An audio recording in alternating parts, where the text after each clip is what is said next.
The United Nations Security Council is one of the six main organs of the United Nations, and the only one with the legal authority to make decisions that member states must follow.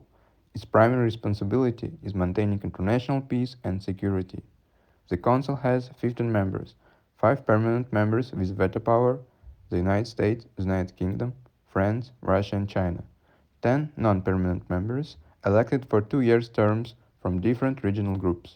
Overall, the United Nations Security Council aims to prevent conflict, respond to crises, and promote global stability. Now let's talk about history and treaties. The Security Council was created in 1945 with the signing of the United Nations Charter at the end of the Second World War. The main goal was to prevent another global conflict by giving the major powers an important role in maintaining peace. The United Nations Charter is the legal foundation of the Council.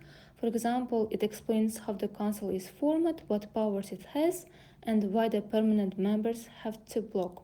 It also describes how the Council can solve conflicts peacefully or take stronger action when needed. Since 1945, the Security Council has changed a lot. During the Cold War, it was often blocked, but later it became more active, especially in peacekeeping or humanitarian crises.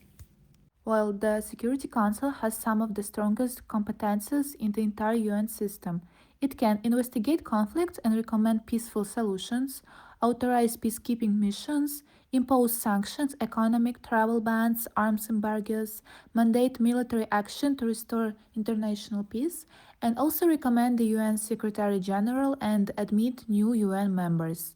The UNSC works closely with the General Assembly, like elections, budget, debates, the International Court of Justice, like legal disputes, UN peacekeeping operations, and regional organizations like African Union or NATO for crisis response. I'll continue up with challenges and criticism. The UN Security Council is powerful, but still they're facing the major challenges. We can start with the veto power. A single permanent member can block the actions, even in urgent crises like in Syria or Ukraine. There is also the lack of representation in the Council. Critics argue that Africa, Latin America, and large democracies like India or Brazil are underrepresented.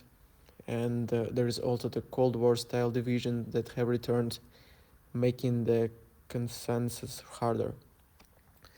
There is also the slow response to humanitarian crises, especially when political interests clash. But despite these challenges that are being that are making people question the council's legitimacy, they're still remaining as the important part of the UN.